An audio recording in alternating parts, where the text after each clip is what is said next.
بسم الله الرحمن الرحيم.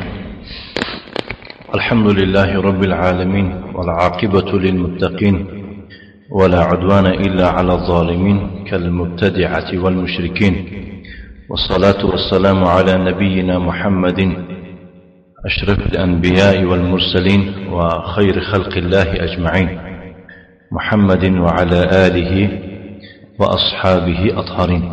أما بعد، فنتابع درسنا من كتاب شرح نواقض الإسلام لشيخ الإسلام محمد بن عبد الوهاب بن سليمان بن علي رحمه الله تعالى، والشرح لفضيلة الشيخ العلامة صالح بن فوزان الفوزان حفظه الله تعالى. قد انتهينا شرح نواقض الإسلام، بقت عندنا الأسئلة التي سئلت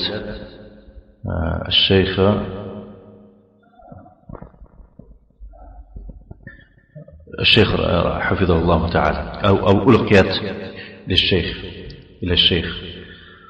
سؤال: ما هو الفرق بين الكافرين والمشركين؟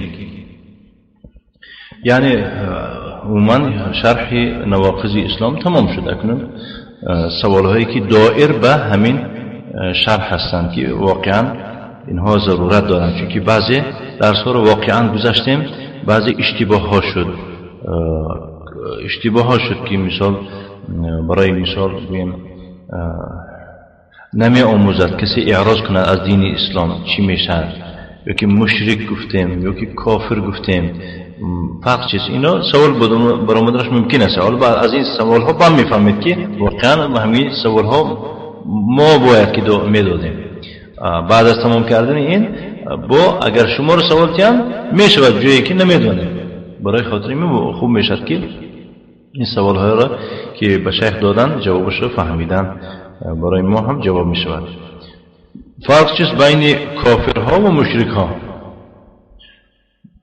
الجواب: شیخ میفرماید بینهما عموم و خصوص. بین این دو کلمه گویم عموم است و خصوص است. فهمیدید؟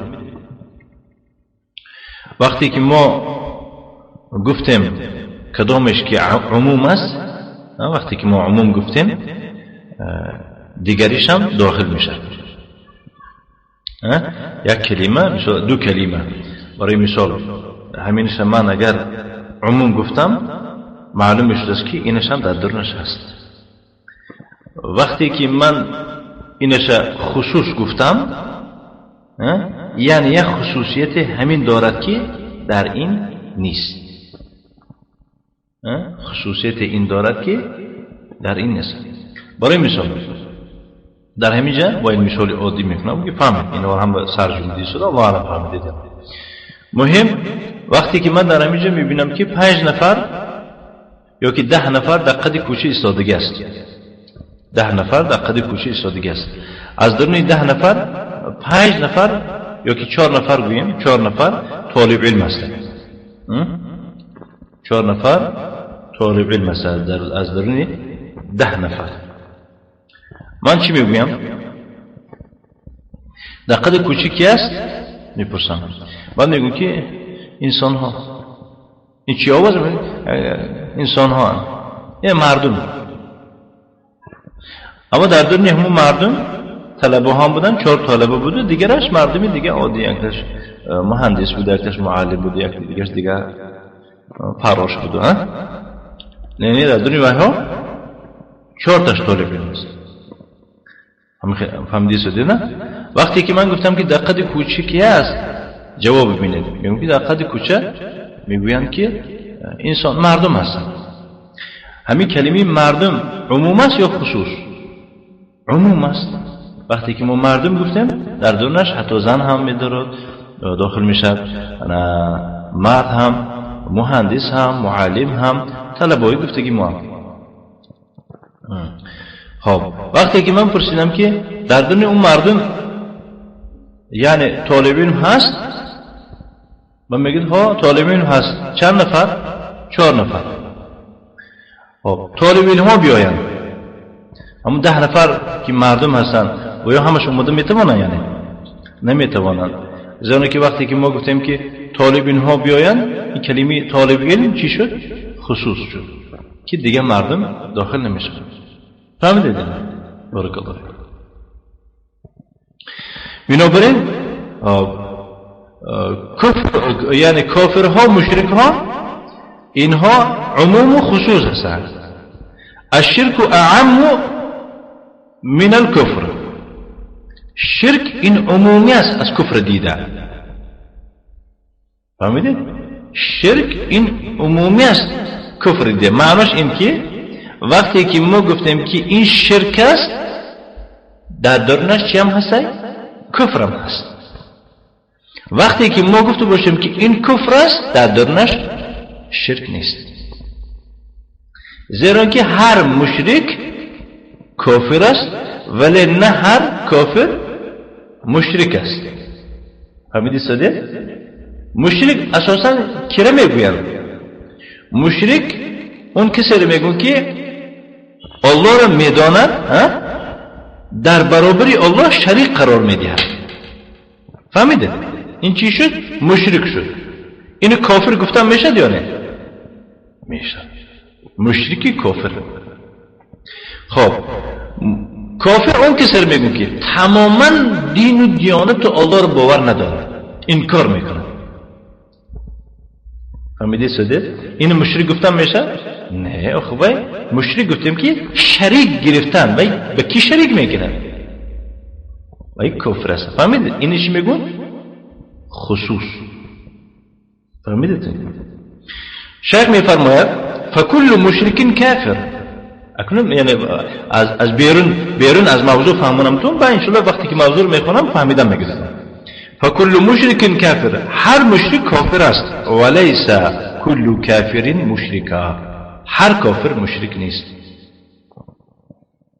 فالمشرك يعبد الله ويعبد غيره، ای غیر الله.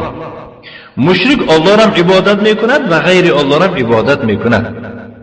و اما الكافر فانه يجحد وجود الله عز وجل. اما کافر باشد و وجودی یعنی بودنی الله عز وجل را چیکار میکند؟ جحد، انکار میکند. ولا يعترف بالله عز وجل. الله عز وجل را اعتراف نمیکند. اعتراف کردن یعنی چه؟ به کلا نمیگیره دیگه، یعنی که آمی کرده گویم. فهمیدید؟ اعتراف نمیکنند. کوئی حرکت کنید که من که آمی کرده میگویم، لیکن در برابر آمی با کلمه های ادبی را میگویم، تو که باید فصحا را یاد گیره تاجیکی را. فهمیدید؟ یعنی مشرک وجودی الله را انکار میکند، منکر میشود و الله را یعنی اعتراف نمیکنه، به کلا نمیگیرد که الله هست. ولا يعترف بدین من الادیان. یگان دین از اینها را اعتراف نمیکنند. نه دین اسلام باور دارد، نه یهودی، نه نصرانی و نه دیگر. این همش دروغ میگن. هذا هو الكافر الجاحد. اینه چی میگن؟ کافری جاحد میگن. فهمیدید؟ او بهش چی میگفتن؟ بهش کافری مشرک میگفتن. فهمیدید؟ فهمیدید؟ اما المشرك فهو يعترف ويعتقد. اما مشرک باشد و اعتراف میکند، یعنی دینا رو باور دارد، الله را وجودش باور دارد و یعتقد و اعتقاد دارد. اعتقاد چیه؟ اعتقاد یعنی به قلب باوری حاصل کردن. فهمیدید؟ اینه چی میگه؟ زیرا که اعتقاد از کلمه عقد گرفته شده، همون چیزی که یعنی عقد به معنای گره کردن، بستن میگویم.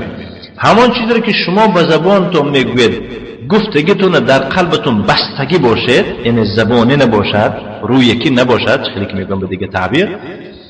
اینه چی میگه؟ اعتقاد میگه. من اعتقاد دارم که الله یک و یگانه است. من اعتقاد دارم که توحید ربوبیت است و توحید الوهیت است و توحید اسماء و صفات. من اعتقاد دارم، یعنی از صمیم قلب باوری دارم بشه. ولكن يعبد الله و يعبد غیره.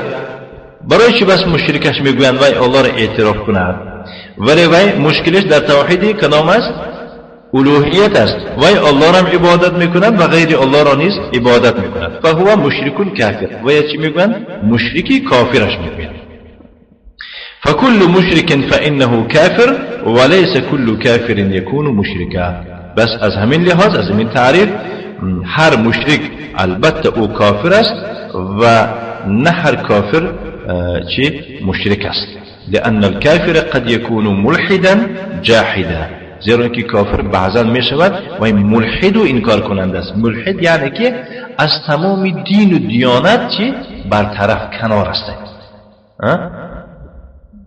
یک طرفه الحد یلحدو از کلمه ملحد، برای خاطرمون یعنی لحد میگویند که لحد از کلمه همین ریشه هاش رو لحد یعنی قبر. اساسا دو نمودی قبر کعبه است، فهمیدید؟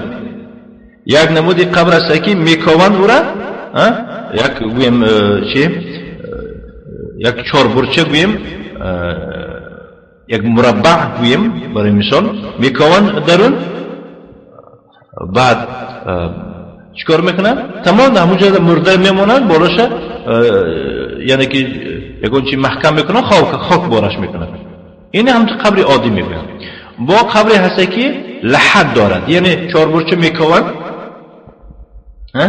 میکوان وقتی که خیلی فرامدن، بعد به طرف راست یا که به طرف چپ با یک خانچی دیگر میکوان که او را لحد میگن. برای چی لحد میگن؟ یعنی راست کافتا فرامدهمو، یعنی بعد میل به طرف راست کردیم یا به طرف چپ کردیم. اما عربی لحد برای خاطر آن مینامند که یعنی میل کردیم، یعنی از همون جای فرامدگی ما با یعنی توپ خوردیم به طرف راست یا که به طرف چپ. یک خانه دیگه کردن درنی او میمونن، بعد درش محکم میکنن، همه جاشو خاک بار میکنن. این چی میشه برایش؟ برای مرده این ایوان میشه. فهمیده؟ برای مرده این چی میشه؟ این ایوان میشه. ایوانش به چی میمونن و ایوانش دمگیر نمیبرن و همون درش محکم میکنن، بعد ایوانش پر از خاک میکنن. این فایده در چی هست؟ فایده لحد از آن عبارت است که الله اعلم فایده لحد از آن است که اینا همش سنت است، اینش هم درسته. فایده لحد آن است که وقتی که درنده ها میبینن، وقتی که درنده میبینن هر جا که خاک هسته خیال میکنن که در تگ همین خاک هسته، میکوان میفراد نیست، نمیوبد هیچ. زیرا اینکه انا برای مثال همینجا بلندی باشد در تگ این نیست و لحد هم داره و اینجا داره جای همواره که راه گذره هرچه برده در اونجا. بخیر بعضا به خاکش برده بالای و هم میکنن که مثل ایوان فرو میزنند. فهمیدید؟ یعنی خانش لحدش بود. مهم یعنی که گرد درباره اصلا چی رفتی شده؟ لحد میرن. ملحد از کلمه لحد گرفته، هماش ریشش یعنی که از تمام دین و دینداری یک طرفه هست و انکار کننده است.